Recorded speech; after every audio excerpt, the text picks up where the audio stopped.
Mesdames et messieurs, nous sommes ici pour juger le gouvernement de Maurice Duplessis. Permettez-moi de vous rappeler les années au pouvoir de cet homme qui s'était proclamé un réformateur, un redresseur de torts, qui nous avait promis un nouveau type de gouvernement, plus humain, disait-il, plus proche des besoins du peuple, et surtout plus libre de toute influence occulte. Cet homme a-t-il rempli ses promesses? Jamais, depuis les débuts de notre histoire, la province de Québec n'était tombée aussi bas que sous le gouvernement de Maurice Duplessis. Avec lui, nous avons connu les horreurs d'une dictature comme celle de Moscou et de Berlin. L'Union nationale n'était pas au pouvoir depuis une semaine que déjà, le docteur Philippe Hamel était éliminé. Le docteur Hamel vous attend dans votre bureau. À qui, là? 9h30. Vous nous faites du café? Où est-ce que vous étiez hier soir? C'est bon.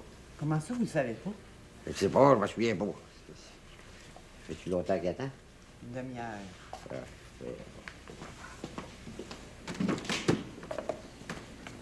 bonjour, docteur. Bonjour. Excusez-moi de vous avoir fait attendre. Non, je vous en prie. Docteur, je veux que vous soyez président de l'Assemblée législative. Vous n'êtes pas sérieux? Je suis très sérieux. Monsieur Duplessis, j'étais votre principal lieutenant pendant toute la campagne électorale.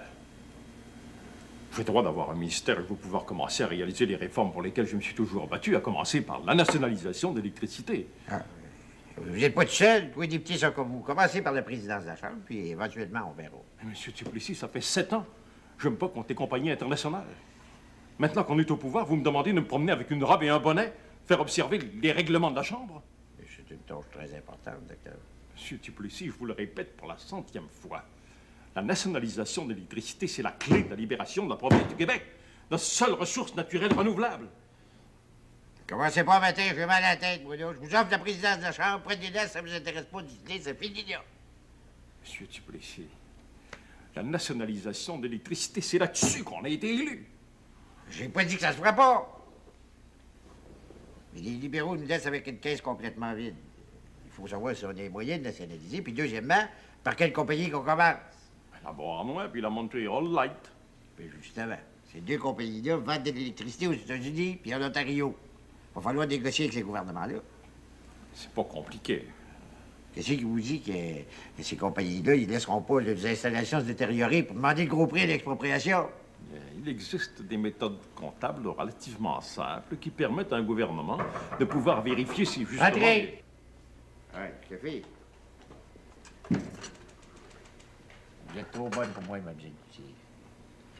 Un café, docteur? Non, merci. Ça, c'est une femme affectueuse, fidèle, ça a toutes les qualités. Je vous souhaite d'avoir une femme de même, un de vous. Surtout affectueuse. Hein? Monsieur Duplessis. À jouer rien qu'à presser mes pantalons. Qu'est-ce que vous disiez? Je disais que je sais bien que la nationalisation de l'électricité ne se fera pas en un jour. Mais au moins, donnez-moi un ministère où je vais pouvoir commencer à préparer les dossiers. Ah, ben, si vous me tordez un bras, je peux vous donner ministre en portefeuille, mais pas plus. Avez-vous peur de me nommer ceux que vous avez déjà choisis? Pas du tout. Pascal Drouin, Martin Fischer, Henri Lemaitre-Auger, Onésime Gagnon, Beaune Dussault, John Debouc, le docteur Albini Poquette, quand on aurait créé le ministère de la Santé, William Tremblay, François Leduc, Joseph Bienot et Antonio Hény. Il y en a seulement 3 là-dedans qui ont un peu de valeur. Score Drouin, François Leduc, docteur Albini Poquette. Le reste, ça vaut rien. Si vous pensez pouvoir gouverner avec ça, bon, évidemment, vous n'aurez pas de difficulté à vous faire obéir. Il y en a à peu près la moitié là-dedans qui sont presque analphabètes. Je vais mettre cette remarque-là sur le compte de la jalousie, docteur. Non, mais moi, trésorier de la province, tenez. Je peux pas, c'est Martin Fischer. Ça prend un anglais aux finances. C'est pas obligatoire. C'est le même depuis 1760. Vous pensez pas qu'il est à peu près temps que ça change, non? Les changements, ça va se faire par étapes, puis c'est moi qui décide des étapes. Vous êtes en train de donner raison à Paul Gouin. Vous avez les mains attachées. Vous les aviez déjà attachées avant les élections. C'est ça la vérité, en dites-le donc. Pensez ce que vous voudrez, c'est votre problème. Vous rendez-vous compte que vous me forcez à quitter votre parti? Que vous me forcez à retourner dans l'opposition? Le soir même, le docteur Hamel fait une assemblée au Palais Montcalm et la foule en colère monte à l'assaut du château Frontenac. Duplessis se cache dans sa suite. Il n'est pas au pouvoir depuis une semaine que déjà les émeutes commencent. On n'aurait jamais pu croire qu'un homme pouvait faire tant de mal en si peu de temps. Et tout ça en s'entourant d'une auréole de religiosité. N'ayons pas peur des mots. D'une auréole de bondieuserie, dont l'hypocrisie n'a d'égal que la servilité. C'est bien évident que dans le cas de l'Université de Montréal, nous sommes absolument opposés à ce que ça devienne une université d'État, enfin une université laïque. Mais il n'y en a pas question. L'Église tient à assumer seule le fardeau de l'éducation, même si des fois c'est pas toujours rentable sur le plan économique. On a juste à penser aux Sulpiciens. Ouais, inquiétez-vous pas de ça non plus. Vous savez, c'est tout de même une faillite de 6,5 millions. Ça n'a pas d'importance. Mon gouvernement va renflouer sur le piscine, c'est bien du moins. Je vous dis que c'est plus facile de s'entendre avec vous qu'avec les libéraux. Auriez-vous objection à ce que je fasse prendre quelques photos? Des photos. De nous deux. L'abbé Faneuf est à côté avec son Kodak. C'est pour mes souvenirs. Ce que vous voudrez.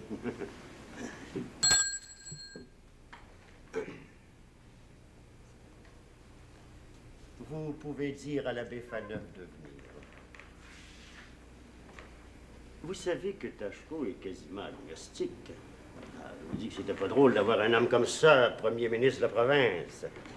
Sa position sur le vote des femmes, par exemple, est en contradiction avec les instructions qui nous viennent de Rome. Et... Ah, abbé Faneuf, approchez. Je vous présente notre premier ministre, Monsieur Duplessis. Bonjour, M. l'abbé. Dites-moi donc, M. l'abbé Faneuf, est-ce que vous avez du film numéro 18 dans votre Kodak? Non. Pourquoi? De Faneuf 18. Ah oui.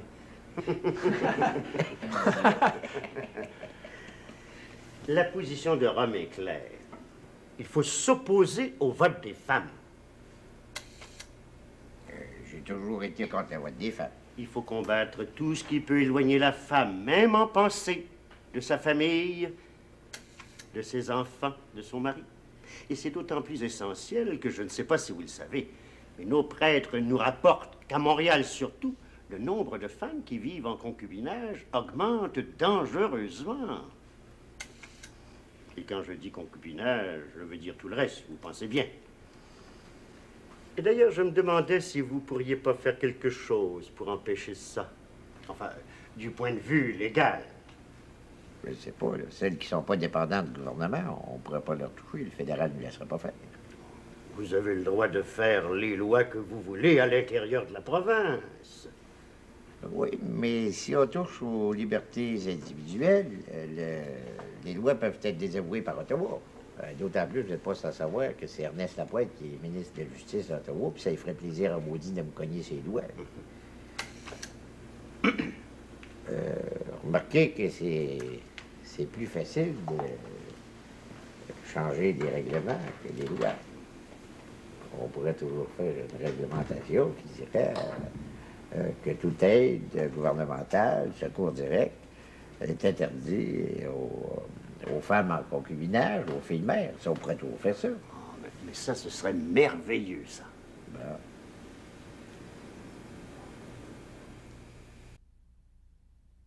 Ici, s'acharne contre les femmes. On voit qu'il n'est pas resté vieux garçon pour rien.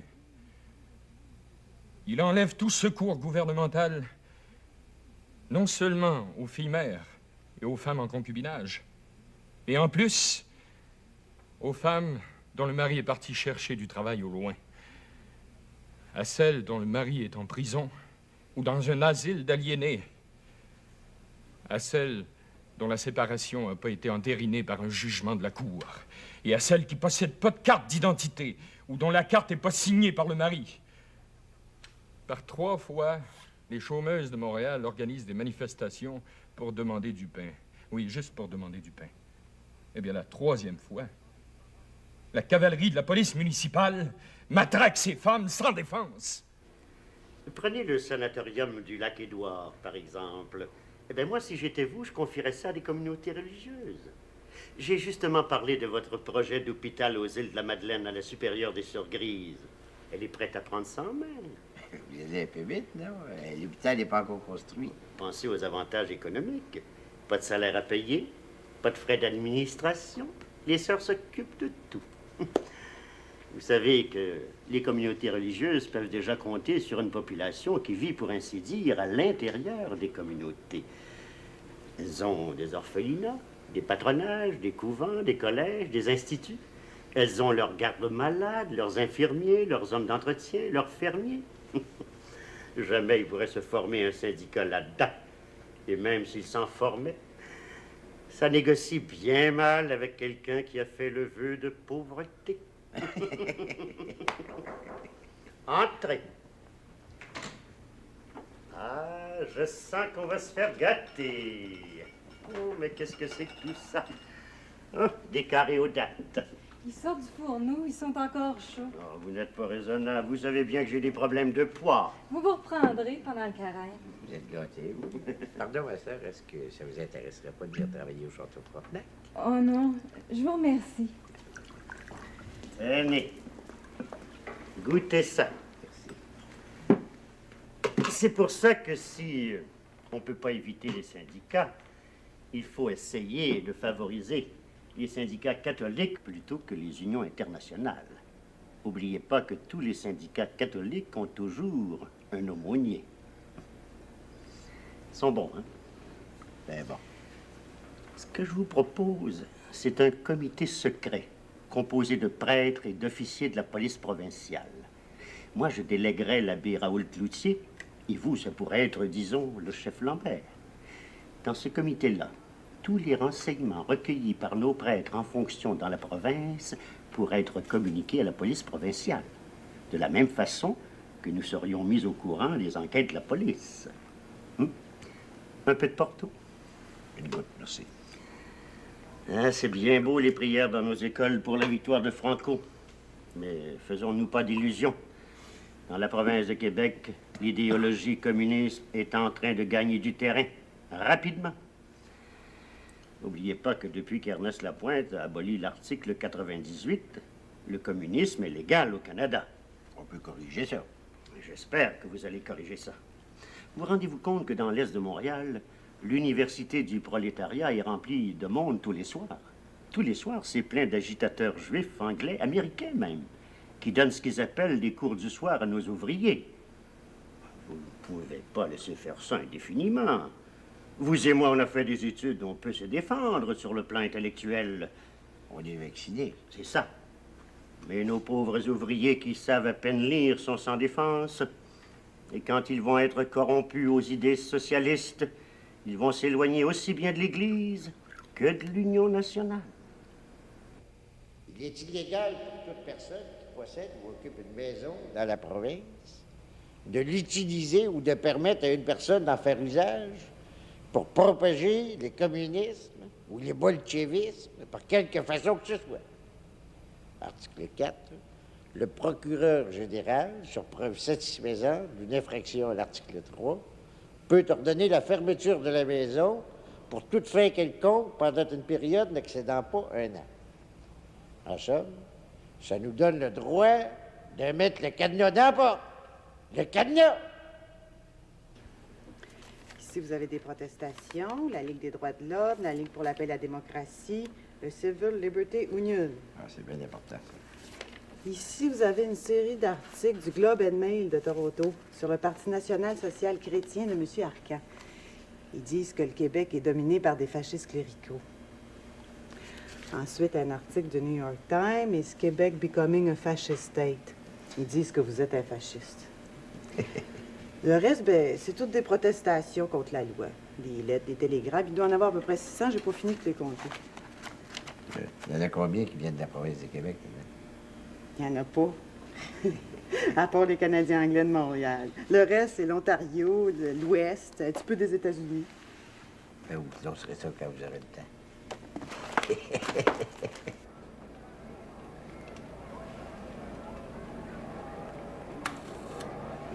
Évidence, prêche de l'Église. Veuillez accepter cette bague de métis à l'occasion du congrès eucharistique de la province de Québec avec les hommages respectueux du premier ministre ainsi que de tous les ministres de la province. Voyez en ce geste le sentiment de ma fidèle affection.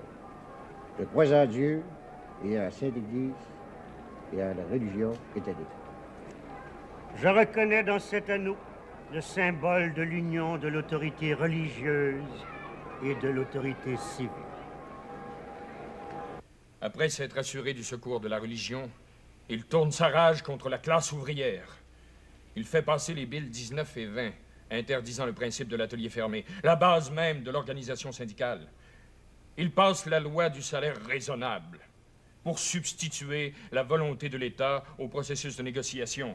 À l'été de 1937, tous les ouvriers organisés de la province se soulèvent. Une suite de grèves et d'arrestations mène finalement à la grande grève du textile. 10 000 ouvriers sortent des usines de la Dominion Textile, de Valleyfield jusqu'à Montmorency.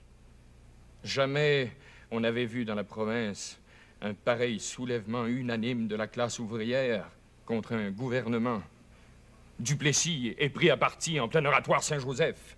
Il est rendu qu'il n'ose plus se montrer à Montréal, à moins d'être accompagné par sa police provinciale. Son propre parti continue à se désagréger. Oscar Drouin démissionne et vient nous rejoindre au Parti libéral. Ça m'a pris plus de temps à comprendre que mon ami le docteur Hamel. Mais finalement, il a bien fallu que je me rende à l'évidence. Duplessis est un homme qui est au service de la haute finance. La raison, par exemple, pour laquelle il ne peut pas nationaliser l'électricité, c'est que ces compagnies-là sont seulement à la pointe d'un iceberg. L'iceberg de l'impérialisme économique. Prenons par exemple là, 2 compagnies d'électricité. La Montreal Light Heat and Power, puis la Shawinigan Water and Power. Qui c'est qui contrôle? La Banque de Montréal, puis la Banque Royale. Savez-vous qui c'est qui est président de la Banque Royale? Sir Herbert Holt. Savez-vous qui c'est qui est vice-président de la Banque de Montréal, l'autre banque là, qui contrôle les compagnies d'électricité? Sir Charles Gordon. Eh bien, savez-vous ce qu'ils ont en commun, ces 2 hommes-là? Ils sont respectivement président et vice-président de la plus grosse compagnie de la province, la Dominion Textile. Ben oui. Alors, voyez-vous comment, là, l'électricité, les banques puis l'industrie, c'est toute la même affaire? C'est tout le même monde qui nous écrase. Puis ils sont pas nombreux, mais ils sont puissants puis ils se tiennent. C'est pour ça que Duplessis veut pas lui toucher. Ou bien parce qu'il a peur, ou bien parce qu'il est acheté. Même si en parole il s'élève contre les grandes compagnies, dans les faits, il les encourage. Non seulement il ne nationalise pas l'électricité, mais en plus, il leur donne des nouvelles concessions. Il cède aussi le tiers de la Côte-Nord au colonel Robert McCormick pour faire du papier, pour imprimer le Chicago Tribune puis le New York News. Il réussit à garder ses députés autour de lui à force d'argent puis de patronage. Malgré ça, les plus honnêtes continuent de s'en aller. Après Oscar Drouin, c'est au tour de Grégoire Bélanger puis de Rouville-Baudry. Finalement, c'est François Leduc. Seulement 2 semaines avant, Duplessis avait déclaré que François Leduc était le meilleur ministre de la Voirie depuis la Confédération. Leduc, tu vas me donner ta démission. Je fais pas l'affaire, je t'ai assez vu, j'ai un dossier, ça dépend contre toi. Je reviendrai quand vous serez agent. Une minute, je suis pas sous. Fais pas ta tête croche. Je vais avoir ta démission, comprends-tu? Qui c'est que vous avez mis ça dans la tête? Personne, je suis capable de prendre mes décisions tout seul. Vous avez rien à me reprocher. Je n'ai pas travaillé comme un politicien, j'ai travaillé comme un ingénieur. J'ai développé mon ministère à partir de 0. N'oubliez pas qu'en 36, on était encore sous le régime de la gratte nationale. Ben justement, la gratte nationale de Tachereau, ça avait un côté intéressant. Chaque habitant avait son 500 pieds, lui, de terrain, de chemin à s'occuper, Puis le gouvernement, il donnait une petite somme pour le compenser, puis c'était utile, ça, en campagne électorale. Avec ton projet de grader, d'autostrade, puis de machinerie lourde, tu nous fais perdre des votes. C'est possible, mais ce que je sais, c'est que notre réseau routier est en retard de 50 ans sur le reste de l'Amérique. Moi, j'aime bien voir des petites routes qui passent des campagnes, des petits villages, c'est un petit côté charmant. Oui, ça me tente pas de discuter avec toi, je vais avoir ta démission écrite sur mon bureau demain matin, t'as compris? S'il y a quelqu'un de votre entourage qui vous a mis ça dans la tête de me forcer à démissionner, ça doit être quelqu'un qui est organisé avec les entrepreneurs en voirie qui veulent plus de soumission publique.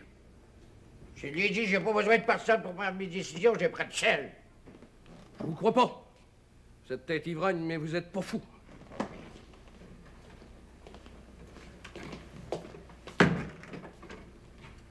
J'ai déjà entendu me traiter d'ivrogne, c'était que radio. Je l'ai toujours dit, c'est une tête enflée. Sais-tu qu'est-ce qu'il a essayé de me faire écrire? Quoi? On m'a dit, celui qui veut me faire démissionner doit recevoir de l'argent des entrepreneurs en voirie. C'est que... Ben, remarque, il t'a pas nommé, il a pas dit pour le sauver, mettre de l'argent dans sa poche, je savais même pas que t'étais là. C'est un irresponsable. Parce que tu mettrais pas de l'argent dans ta poche, ça va en parler, hein, Paul? Voyons, Maurice. Tu me connais depuis assez longtemps.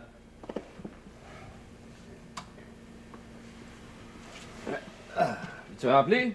Non, non, non. Ah ouais, non, ouais. Juste toi et deux, y a pas de mal à ça. Un petit dernier de bon. Ça te fait du bien. Toi, la Brabant? Mon verre est pas encore vide. Pas aussi vite que toi, moi.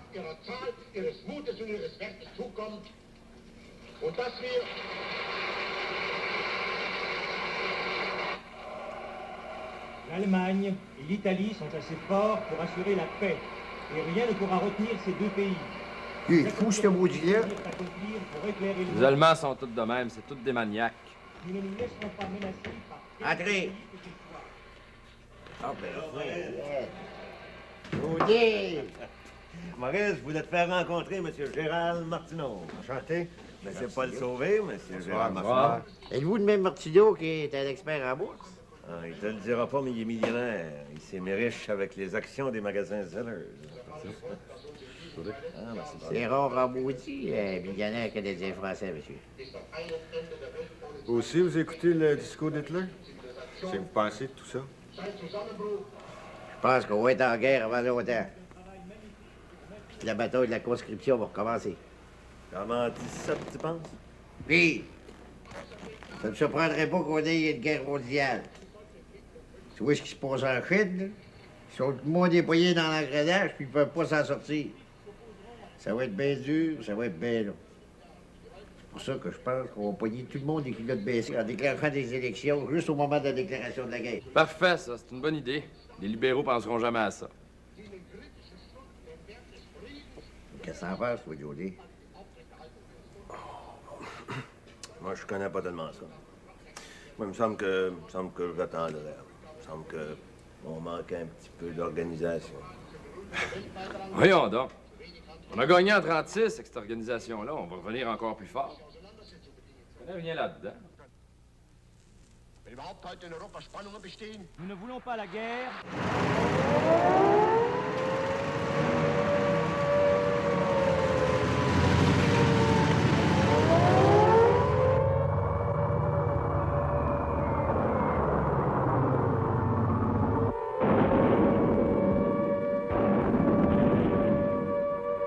Le gouvernement du Canada vient de déclarer la guerre à l'Allemagne et proclamer la loi des mesures de guerre comme en 1917.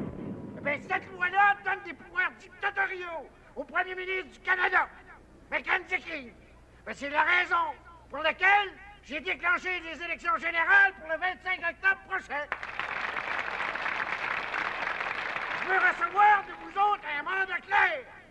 Un mandat clair pour défendre les droits de la province sous cette loi des mesures de guerre.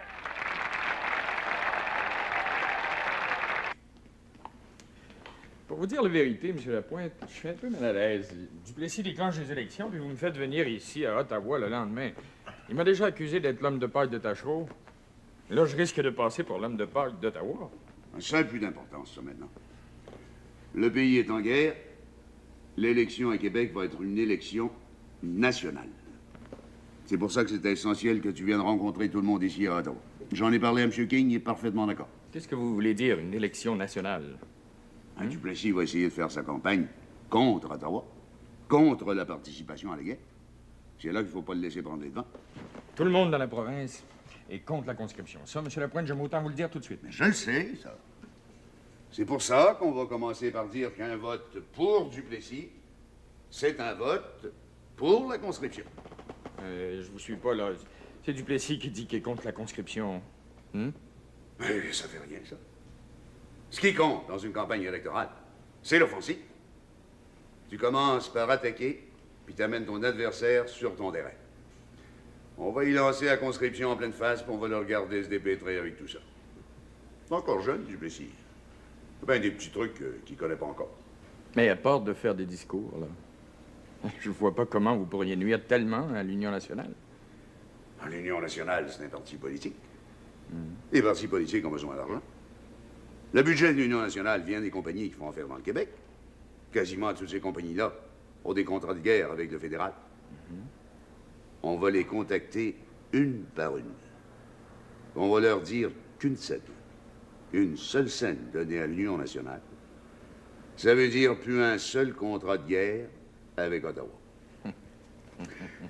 La caisse de l'Union nationale va ressembler à Rivière-Chaudière au mois d'août. Ah, j'ai dit ça à M. King, ça a bien fait rire. Ouais, vous y allez fort. Puis, pour ce qui est de notre budget, nous autres, on vient de recevoir 25 000 piastres de James Gardiner de la Saskatchewan. Puis ça, c'est rien qu'un début. Il va y en avoir d'autres. Puis je veux que tu rencontres les gars de Toronto. CDR les a réunis pour toi. À toute fin pratique, on va disposer d'un budget illimité. Vous me coupez le souffle, vous. Ah, c'est Ottawa, ici. C'est la Ligue nationale. Duplessis va se rendre compte que ça fait plus dur qu'à Sainte-Rose du dégelé. Duplessis vous affirme qu'il veut un mandat clair pour négocier avec Ottawa. Mais il a été élu il y a à peine 3 ans. Et il est déjà le maître absolu de la législature. Il a 70 députés. Qu'est-ce qu'il veut de plus? Non, mesdames et messieurs. La vraie cause de l'élection, c'est que l'Union nationale est en déroute. Et que la province est au bord de la faillite. Depuis qu'il est au pouvoir, Duplessis nous a endettés au rythme de 41 millions de dollars par année. Au moment où je vous parle, des millions de mandats sont entre les mains des entrepreneurs et des contracteurs et peuvent pas être honorés. Le gouvernement est rendu au bout de la corde. C'est pas parce que le crédit de la province est devenu mauvais. Au contraire, le crédit de la province est excellent. Mais maintenant, on peut plus s'en servir à cause de cette loi sur les mesures de guerre. Cette loi-là nous empêche de l'emprunter ailleurs qu'à Ottawa. Alors, comme nous sommes de bons citoyens, il y a environ 5 semaines, j'ai délégué à Ottawa mon collègue, l'honorable Johnny Book, pour emprunter 40 millions de la Banque du Canada. Ils nous ont refusé sous prétexte que tout l'argent doit aller dans l'effort de guerre. Vous rendez-vous compte? Ils passent une loi pour nous empêcher d'aller emprunter ailleurs, puis quand on va chez eux, ils refusent de nous prêter une scène. Ben ça, mes amis, c'est la pire atteinte à l'autonomie de la province depuis la Confédération, puis on se laissera pas faire!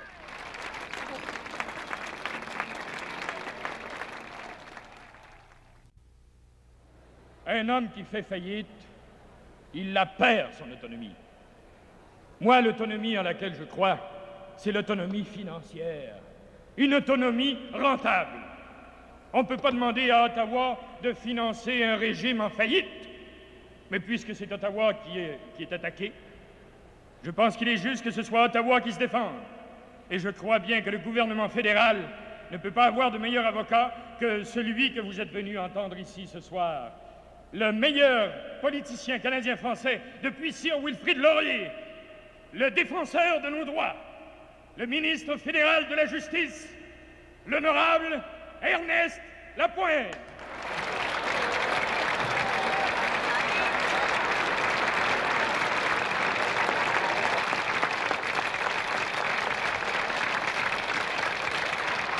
Mes amis, vous savez que nous, les gens d'Ottawa, du fédéral, on n'a pas l'habitude de se mêler de politique provinciale. Mais à cause des accusations portées par M. Duplessis, je viens défendre mon pays, le Canada. C'est bien beau de dire que le fédéral monopolise tout l'argent du pays pour l'effort de guerre. Mais posez-vous la question, mes amis. Cet argent-là, il profite à qui? À tous vous autres. Est-ce qu'on est assez riche, comme peuple, pour refuser tous ces millions qui nous sont offerts par Ottawa, uniquement parce qu'on se méfie d'Ottawa? Il faut cesser de vivre à l'intérieur de nos petites frontières. Quelle que soit la couleur du gouvernement, bleu, rouge ou jaune, les Canadiens français seront toujours en minorité à Ottawa. La majorité, on l'a ici, la province de Québec, et Godbout, c'est l'homme de paille d'Ottawa. C'est pas nous qui avons fait voter la loi du Canada. C'est pas nous qui sommes explicitement encouragés par la radio à honte courte de l'Allemagne nazie. Le parti de Duplessis, c'est pas l'Union nationale, c'est l'Union nazie-onale.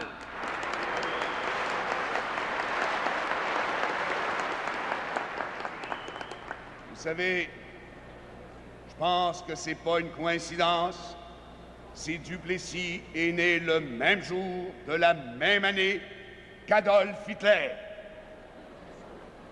Regardez la saisie des journaux. Le journal Le Canada a publié une caricature, une seule caricature de Duplessis, et la police provinciale a saisi 10 000 exemplaires du journal, en vertu de la loi du Canada. C'est pour ça qu'Ottawa est obligé d'intervenir, pour vous protéger contre la dictature de Duplessis. La loi du cadenas a été votée à l'unanimité au Parlement de Québec sans une seule voix de dissension au sein de l'opposition. C'est une loi d'ailleurs qui nous avait été recommandée par nos seigneurs les évêques et qui avait reçu l'approbation de tous les corps intermédiaires de la province, y compris celui de la Société Saint-Jean-Baptiste. Mais c'est pas de la dictature, ça, mes amis. C'est de la démocratie. Un gouvernement en accord avec les aspirations de son peuple, c'est ça qu'Ottawa ne peut pas endurer, qu'on se gouverne nous autres-mêmes à l'intérieur de notre territoire selon nos coutumes et nos lois. Il y en a qui voudraient qu'on vive à genoux, qu'on se mette à genoux devant le Parti libéral, à genoux devant Ottawa, à genoux devant les impérialistes, à genoux devant Bassett, McConnell. Bien, moi, je vous dis ceci, c'est que l'Union nationale a juste un maire. Puis ce mec-là, il n'est pas à la rue Saint-Jacques, il n'est pas à Ottawa, puis il n'est pas à Londres. Il est ici ce soir et c'est le peuple de la province du Québec. Ça veut dire que nous autres, on pense que les guerres en Europe, ça regarde les Européens. On ne doit rien à personne, puis on n'a rien à voir là-dedans. S'ils sont assez fous pour s'entretuer, ben qu'ils s'entretuent puis qu'ils comptent pas sur nous autres pour les séparer. Je veux que notre position soit absolument claire. Nous sommes pour une politique de participation à la guerre. D'ailleurs, au moment où je vous parle, le Canada est en guerre avec l'Allemagne. Participation, donc, mais volontaire. Écoutez-moi bien. Tous ceux qui voudront s'enrôler pour aller combattre en Europe seront les bienvenus. Mais jamais, vous m'entendez, jamais, aucun Canadien français ne sera forcé de s'enrôler. Il n'y aura pas de conscription. Le Parti libéral du Canada vous en donne la garantie.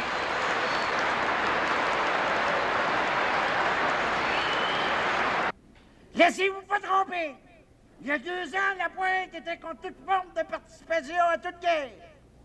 Aujourd'hui, il est pour la participation volontaire. Ben demain, il va être le premier à imposer la conscription. Alors qu'il est. L'imprimeur du roi imprime des petites cartes d'enrôlement du service militaire obligatoire. Vous vous souvenez des petites cartes de 1917? Ben si vous vous en souvenez pas, le Parti libéral va charger de vous rafraîchir la mémoire. Je jure solennellement de quitter et de m'opposer au Parti libéral du Canada si jamais celui-ci impose la conscription. Vous m'avez entendu? Vous avez notre parole. Est-ce que je peux être plus clair? Et je fais ce serment-là également au nom de tous mes collègues canadiens-français du cabinet. Il n'y a rien que nous autres, les ministres libéraux à Ottawa, qui peuvent empêcher qu'on vous enrôle de force. Par contre, si vous réalisez le dictateur de Trois-Rivières, on aura compris. On n'est pas du genre à vouloir s'imposer, du genre à vouloir manger de force à une table où on n'est pas invité. On aura compris que vous préférez le fascisme à la démocratie et nous remettrons immédiatement notre démission au Premier ministre, l'honorable Mackenzie King. Et ça voudra dire la conscription. Je fais le serment qu'en tant que Premier ministre de la province, je prendrai toutes les mesures constitutionnelles pour empêcher que les enfants de la province de Québec aillent mourir sur les champs de bataille en Europe. Si le Parlement canadien vote la conscription, Duplessis pourra absolument rien faire pour vous autres. Il n'y a rien qu'une province peut faire contre le fédéral, à moins de vouloir déclencher une guerre civile. C'est ça que vous voulez, la guerre civile? Souvenez-vous de 1837! Si nos pères étaient capables de se soulever contre la tyrannie, nous autres aussi, on est capables! C'est le Canada, ou bien c'est la province de Québec? C'est Duplessis, ou bien c'est moi? Ça peut pas être les deux à la fois. Faites votre choix. À bas la conscription! À bas la poêle! À bas Ottawa! Et à bas l'assimilation! Mais si j'étais trop loin, il me semble que j'étais devant.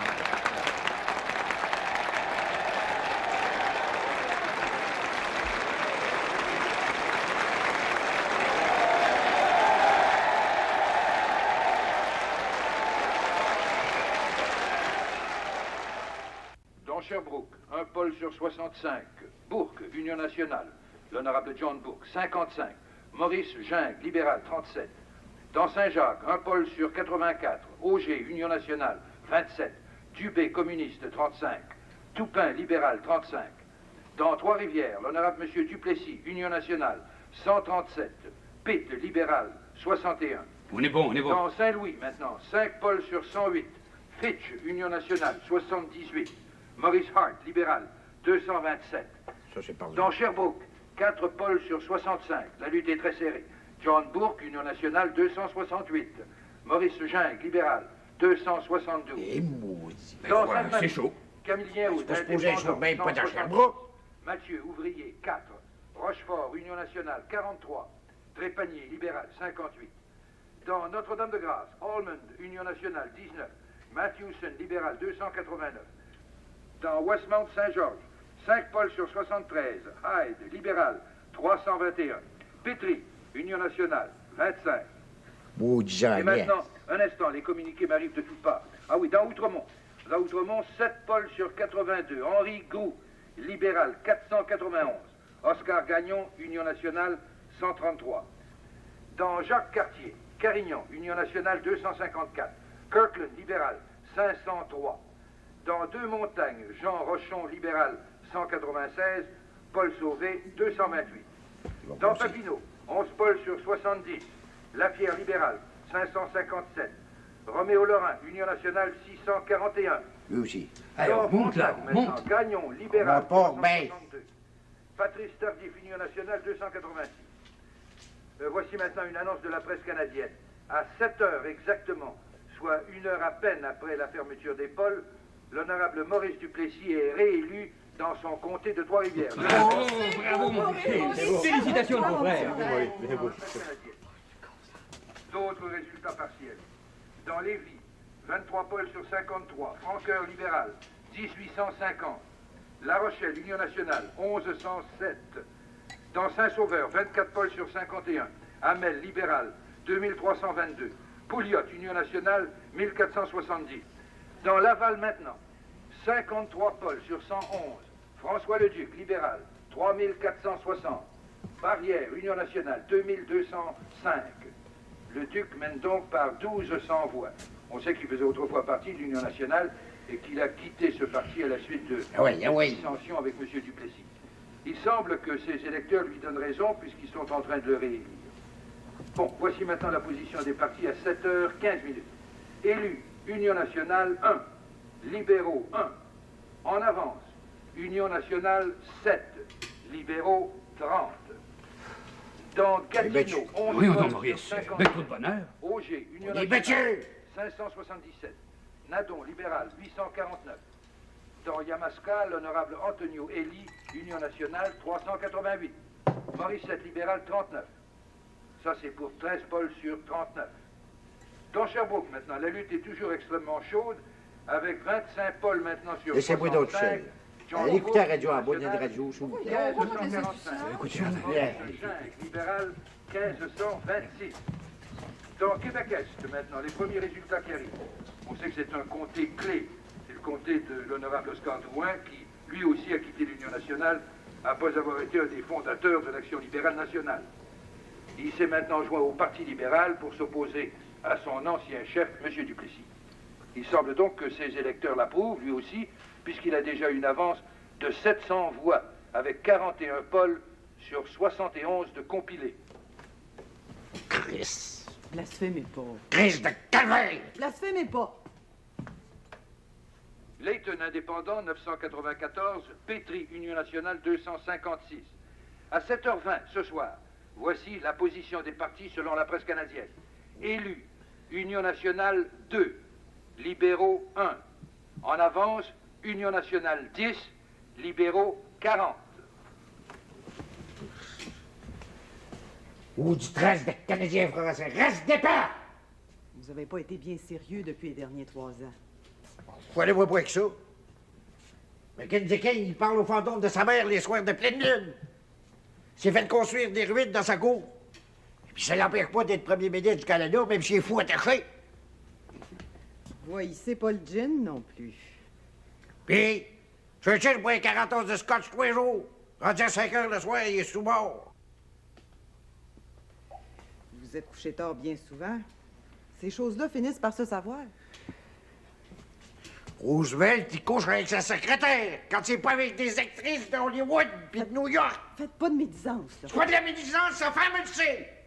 Elle est première à savoir, maudite niaiseuse. Dans La Violette, Guibord, libéral élu. Dans Montréal-Saint-Jacques, Toupin, libéral élu. C'est encore un gain sur l'Union nationale. Il bat l'ancien ministre de la colonisation, M. Auger. Dans Québec-Est, maintenant, c'est officiel. M. Oscar Drouin est de retour à l'Assemblée sous l'étiquette libérale. Il semble que ce soit la déroute complète pour les troupes de M. Duplessis. Trace de départ. Ils veulent voter pour Ottawa, ils vont avoir la guerre. Là, ça va brouiller. Des bonnes femmes vont dire, ils sont venus chercher mon garçon. Les MP sont venus chercher mon plus vieux. Quand est-ce que je vais revoir mon mari? Mais tant pis pour eux autres. Les syndicats n'ont pas dû vous aider beaucoup. Allez-moi avec ça. Les syndicats, c'est même pas un compte des travailleurs.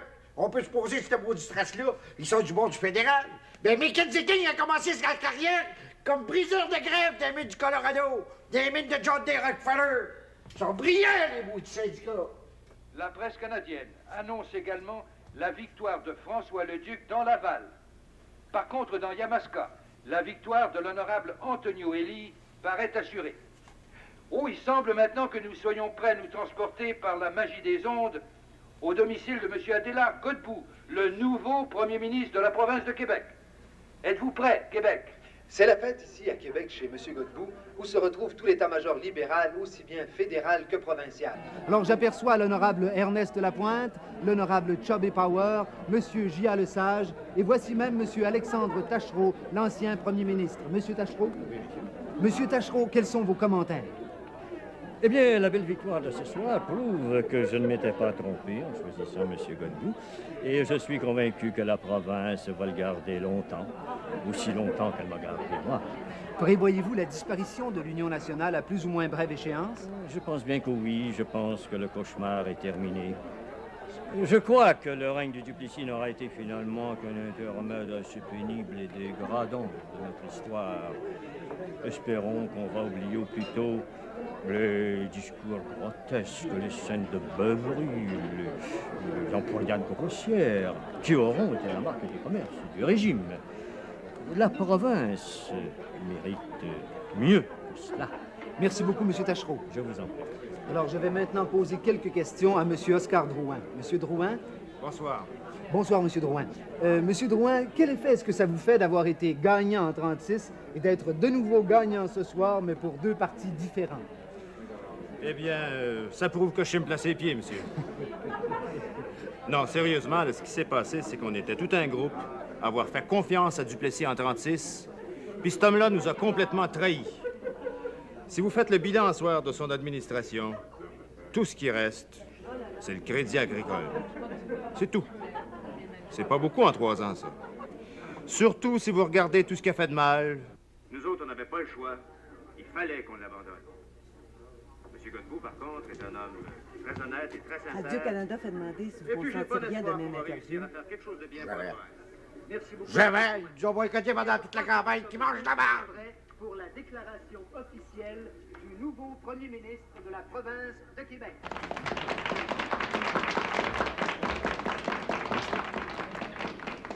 Je voudrais d'abord remercier tous nos candidats, nos organisateurs, nos orateurs, ainsi que tous nos travailleurs d'élection. Je me demande si je ne devrais pas aussi remercier M. Duplessis d'avoir porté la campagne électorale dans le champ fédéral, ce qui nous a donné l'occasion d'inviter dans la lutte tous les champions canadiens-français de la politique fédérale.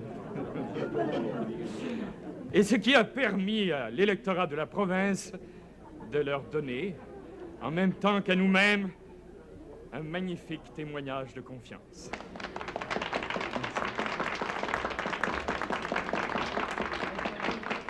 Le résultat de cette élection signifie que le temps des querelles stériles entre Ottawa et Québec est passé et que nous sommes tous, maintenant et pour toujours, des Canadiens d'un océan à l'autre. Monsieur Lapointe, avez-vous quelque chose à ajouter? Peu de choses, si ce n'est que je suis très fier ce soir de la province de Québec. Je félicite l'honorable Monsieur Godbout. Je félicite la province. Je félicite le Canada tout entier. Parce que je pense que c'est la preuve de l'unité canadienne. Et que cette soirée est certainement la plus belle depuis la Confédération. Ils sont quasiment 1000 personnes en avant. Il y a juste l'union musicale, tout en costume. Faudrait que tu leur dises un mot. J'ai rien dit. Maurice. Ah, ça va. Voyez-les. Mais voyons, Ninette, pleure pour ma petite sœur. Que si tu veux, c'est comme ça en politique.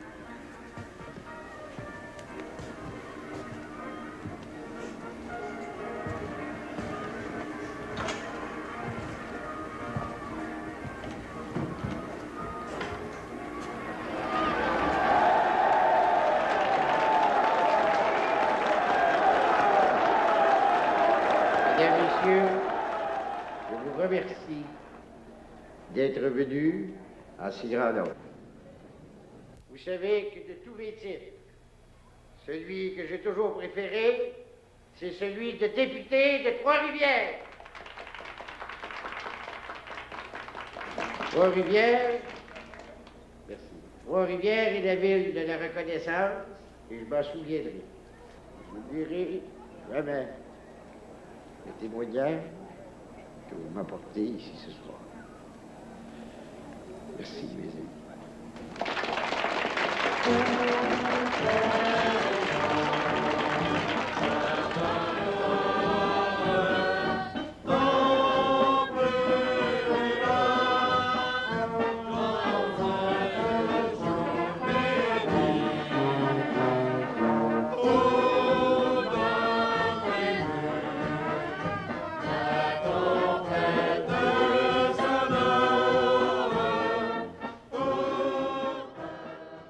ça. Alors, évidemment, vous n'aurez pas de difficulté à vous faire obéir. Il y en a à peu près la moitié là-dedans qui sont presque analphabètes. Je vais mettre cette remarque-là sur le compte de la jalousie, docteur.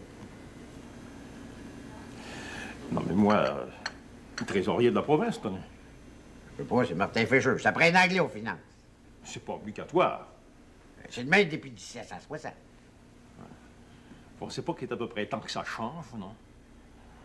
Les changements, ça va se faire par étapes, puis c'est moi qui décide des étapes. Vous êtes en train de donner raison à Paul Gouin. Vous avez les mains attachées. Vous les aviez déjà attachées avant les élections. C'est ça la vérité, en dites-le donc. Pensez ce que vous voudrez, c'est votre problème. Vous rendez-vous compte que vous me forcez à quitter votre parti? Que vous me forcez à retourner dans l'opposition? Le soir même, le docteur Hamel fait une assemblée au Palais Montcalm et la foule en colère monte à l'assaut du château Frontenac. Duplessis se cache dans sa suite. Il n'est pas au pouvoir depuis une semaine que déjà les émeutes commencent. On n'aurait jamais pu croire qu'un homme pouvait faire tant de mal en si peu de temps. Et tout ça en s'entourant d'une auréole de religiosité. N'ayons pas peur des mots. D'une auréole de bondieuserie, dont l'hypocrisie n'a d'égal que la servilité. C'est bien évident que dans le cas de l'Université de Montréal, nous sommes absolument opposés à ce que ça devienne une université d'État, enfin une université laïque. Mais il n'y en a pas question. L'Église tient à assumer seule le fardeau de l'éducation, même si des fois c'est pas toujours rentable sur le plan économique. On a juste à penser aux Sulpiciens. Ouais, inquiétez-vous pas de ça non plus. Vous savez, c'est tout de même une faillite de 6,5 millions. Ça n'a pas d'importance. Mon gouvernement va renflouer sur le piscine, c'est bien du moins. Je vous dis que c'est plus facile de s'entendre avec vous qu'avec les libéraux. Auriez-vous objection à ce que je fasse prendre quelques photos? Des photos? De nous deux. L'abbé Faneuf est à côté avec son Kodak. C'est pour mes souvenirs. Ce que vous voudrez.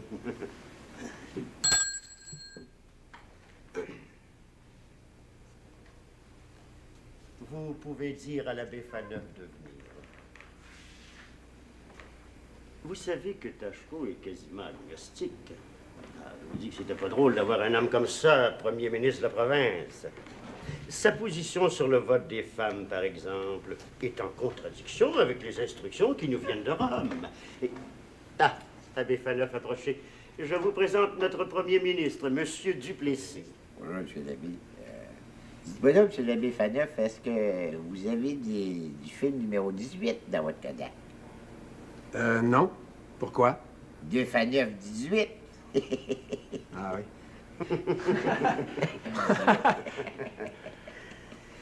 La position de Rome est claire. Il faut s'opposer au vote des femmes. J'ai toujours été contre le vote des femmes. Il faut combattre tout ce qui peut éloigner la femme, même en pensée, de sa famille, de ses enfants, de son mari. Et c'est d'autant plus essentiel que je ne sais pas si vous le savez, mais nos prêtres nous rapportent qu'à Montréal surtout, le nombre de femmes qui vivent en concubinage augmente dangereusement. Et quand je dis concubinage, je veux dire tout le reste, vous pensez bien. Et d'ailleurs, je me demandais si vous pourriez pas faire quelque chose pour empêcher ça. Enfin, du point de vue légal. Je ne sais pas, là. Celles qui ne sont pas dépendantes du gouvernement, on ne pourrait pas leur toucher. Le fédéral ne nous laisserait pas faire. Vous avez le droit de faire les lois que vous voulez à l'intérieur de la province.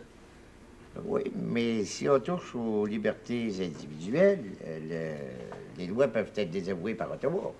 D'autant plus, vous n'êtes pas sans savoir que c'est Ernest Lapointe qui est ministre de la Justice d'Ottawa, puis ça lui ferait plaisir à Maudit de me cogner ses doigts. Remarquez que c'est plus facile de changer des règlements que des lois. On pourrait toujours faire une réglementation qui dirait que toute aide gouvernementale, secours direct, est interdit aux femmes en concubinage, aux filles mères. Ça, on pourrait toujours faire ça. Preuve satisfaisante d'une infraction à l'article 3 peut ordonner la fermeture de la maison pour toute fin quelconque pendant une période n'excédant pas 1 an. En somme, ça nous donne le droit de mettre le cadenas dans la porte, Le cadenas! Ici, vous avez des protestations, la Ligue des droits de l'homme, la Ligue pour la paix et la démocratie, le Civil Liberty Union. Ah, c'est bien important, ça. Ici, vous avez une série d'articles du Globe and Mail de Toronto sur le Parti national social chrétien de M. Arcan. Ils disent que le Québec est dominé par des fascistes cléricaux. Ensuite, un article du New York Times, Is Québec becoming a fascist state? Ils disent que vous êtes un fasciste. Le reste, ben, c'est toutes des protestations contre la loi. Des lettres, des télégrammes. Il doit en avoir à peu près 600, j'ai pas fini de les compter. Il y en a combien qui viennent de la province du Québec? Il n'y en a pas. À part les Canadiens anglais de Montréal. Le reste, c'est l'Ontario, l'Ouest, un petit peu des États-Unis. Ben oui, on serait ça quand vous aurez le temps.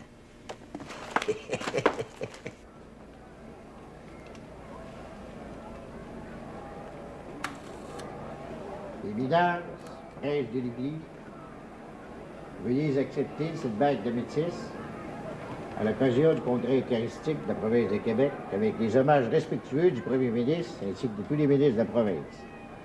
Voyez en ce geste le sentiment de ma fidèle affection. Je crois en Dieu et en la Sainte Église et en la religion catholique. Je reconnais dans cet anneau le symbole de l'union de l'autorité religieuse et de l'autorité civile. Après s'être assuré du secours de la religion, il tourne sa rage contre la classe ouvrière. Il fait passer les billes 19 et 20, interdisant le principe de l'atelier fermé, la base même de l'organisation syndicale. Il passe la loi du salaire raisonnable pour substituer la volonté de l'État au processus de négociation. À l'été de 1937, tous les ouvriers organisés de la province se soulèvent. Une suite de grèves et d'arrestations mène finalement à la grande grève du textile. 10 000 ouvriers sortent des usines de la Dominion Textile, de Valleyfield jusqu'à Montmorency. Jamais on n'avait vu dans la province un pareil soulèvement unanime de la classe ouvrière contre un gouvernement. Duplessis est pris à partie en plein oratoire Saint-Joseph. Il est rendu qu'il n'ose plus se montrer à Montréal, à moins d'être accompagné par sa police provinciale. Son propre parti continue à se désagréger. Oscar Drouin démissionne et vient nous rejoindre au Parti libéral. Ça m'a pris plus de temps à comprendre que mon ami le docteur Hamel. Mais finalement, il a bien fallu que je me rende à l'évidence. Duplessis est un homme qui est au service de la haute finance. La raison, par exemple, pour laquelle il ne peut pas nationaliser l'électricité, c'est que ces compagnies-là sont seulement à la pointe d'un iceberg. Le iceberg de l'impérialisme économique. Prenons, par exemple, là, 2 compagnies d'électricité. La Montreal Light Heat and Power, puis la Shawinigan Water and Power. Qui c'est qui contrôle? La Banque de Montréal, puis la Banque Royale. Savez-vous qui c'est qui est président de la Banque Royale? Sir Herbert Holt. Savez-vous qui c'est qui est vice-président de la Banque de Montréal, l'autre banque là, qui contrôle les compagnies d'électricité? Sir Charles Gordon. Eh bien, savez-vous ce qu'ils ont en commun, ces 2 hommes-là? Ils sont respectivement président et vice-président de la plus grosse compagnie de la province, la Dominion Textile. Ben oui. Alors, voyez-vous comment, là, l'électricité, les banques puis l'industrie, c'est toute la même affaire. C'est tout le même monde qui nous écrase. Puis ils sont pas nombreux, mais ils sont puissants puis ils se tiennent. C'est pour ça que Duplessis veut pas lui toucher. Ou bien parce qu'il a peur, ou bien parce qu'il est acheté. Même si en parole il s'élève contre les grandes compagnies, dans les faits, il les encourage. Non seulement il ne nationalise pas l'électricité, mais en plus, il leur donne des nouvelles concessions. Il cède aussi le tiers... Ça, ce serait merveilleux, ça. Ben...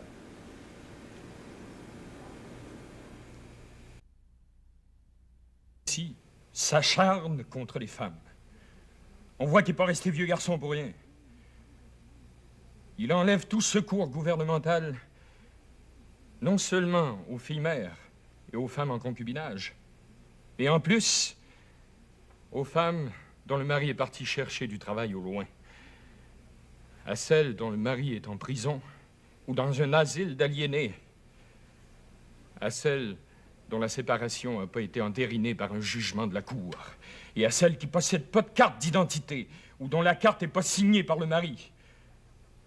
Par 3 fois, les chômeuses de Montréal organisent des manifestations pour demander du pain. Oui, juste pour demander du pain.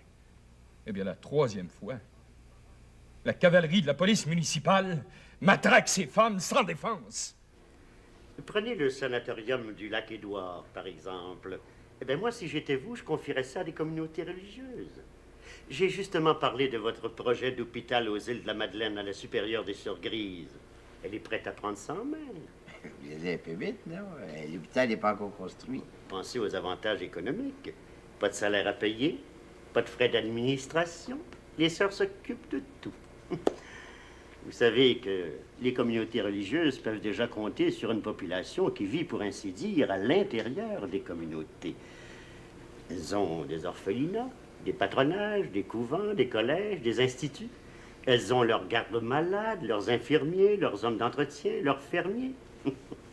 Jamais il pourrait se former un syndicat là-dedans. Et même s'il s'en formait, ça négocie bien mal avec quelqu'un qui a fait le vœu de pauvreté. Entrez. Ah, je sens qu'on va se faire gâter. Oh, mais qu'est-ce que c'est que tout ça? Oh, des carrés aux dates. Ils sortent du fourneau, ils sont encore chauds. Oh, vous n'êtes pas raisonnable. Vous savez bien que j'ai des problèmes de poids. Vous vous reprendrez pendant le carême. Vous êtes gâtés, vous. Pardon, ma sœur, est-ce que ça vous intéresserait pas de venir travailler au Château Frontenac?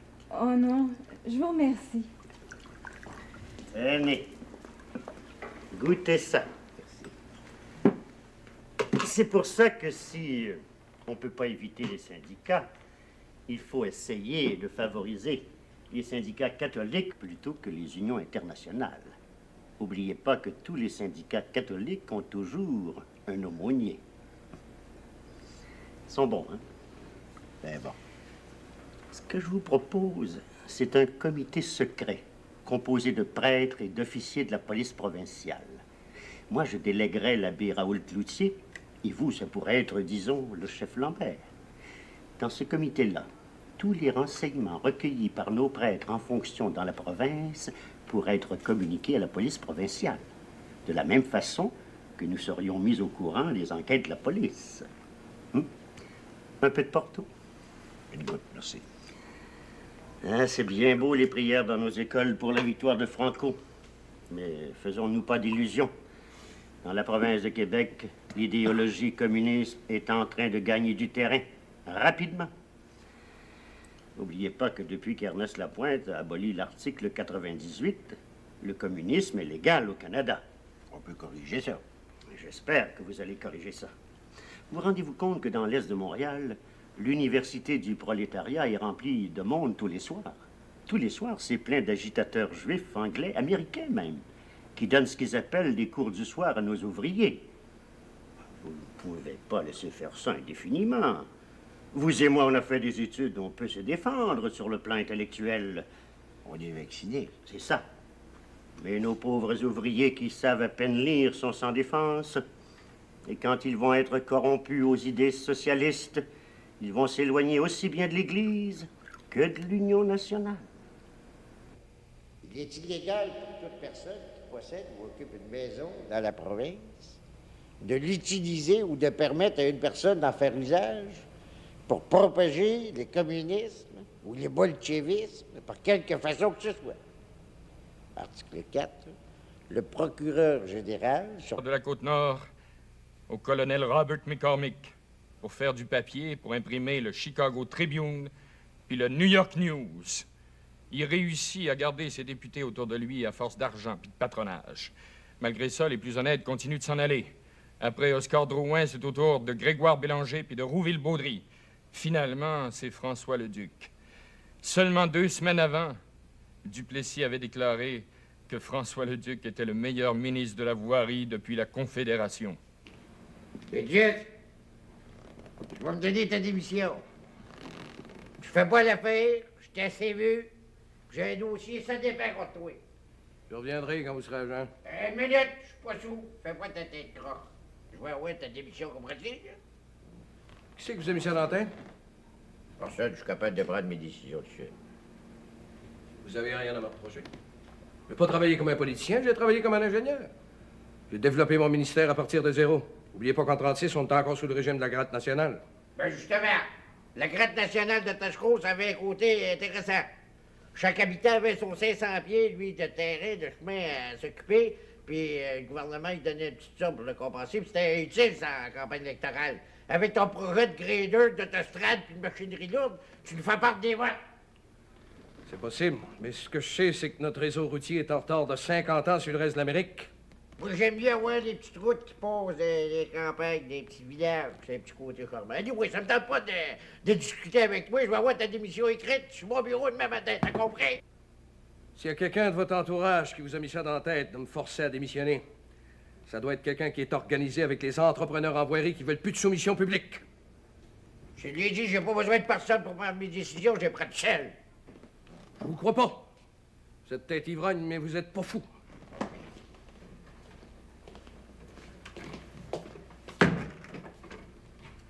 J'ai déjà entendu me traiter d'ivrogne, c'était que radio. Je l'ai toujours dit, c'est une tête enflée. Sais-tu qu'est-ce qu'il a essayé de me faire craindre? Quoi? On dit celui qui veut me faire démissionner doit recevoir de l'argent des entrepreneurs en voirie. C'est que... Ben, remarque, il t'a pas nommé, il a pas dit pas le sauver, mettre de l'argent dans sa poche, je savais même pas que t'étais là. C'est un irresponsable. Parce que tu mettrais pas de l'argent dans ta poche, ça va en parler, hein, Paul? Voyons, Maurice. Tu me connais depuis assez longtemps.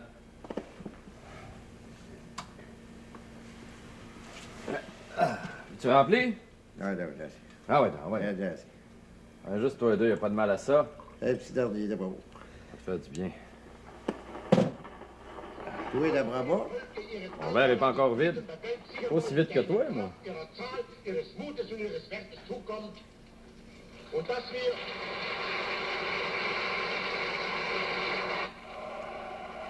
L'Allemagne et l'Italie sont assez forts pour assurer la paix, et rien ne pourra retenir ces deux pays.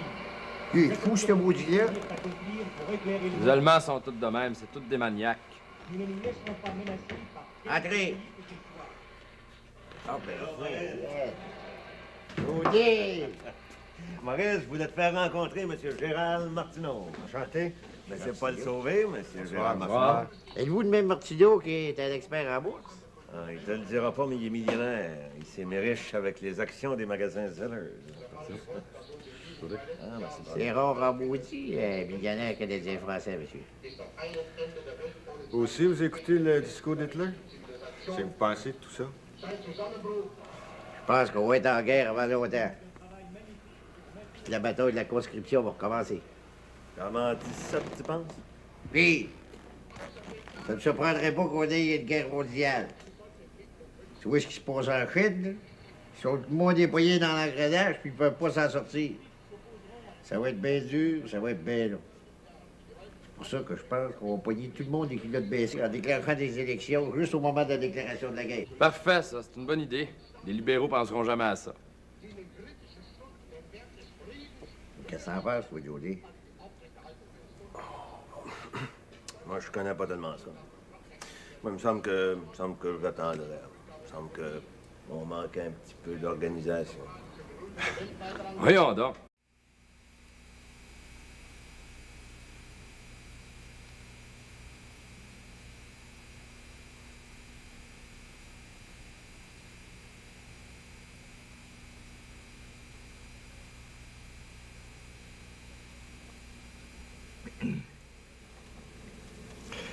Mesdames et messieurs, nous sommes ici pour juger le gouvernement de Maurice Duplessis. Permettez-moi de vous rappeler les années au pouvoir de cet homme qui s'était proclamé un réformateur, un redresseur de torts, qui nous avait promis un nouveau type de gouvernement, plus humain, disait-il, plus proche des besoins du peuple, et surtout plus libre de toute influence occulte. Cet homme a-t-il rempli ses promesses? Jamais, depuis les débuts de notre histoire, la province de Québec n'était tombée aussi bas que sous le gouvernement de Maurice Duplessis. Avec lui, nous avons connu les horreurs d'une dictature comme celle de Moscou et de Berlin.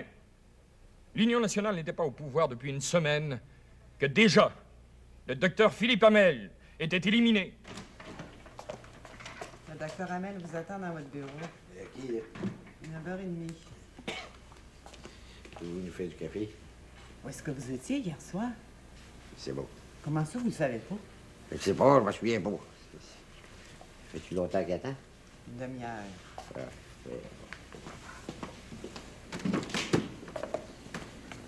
bonjour, docteur. Bonjour. Excusez-moi de vous avoir fait attendre. Non, je vous en prie.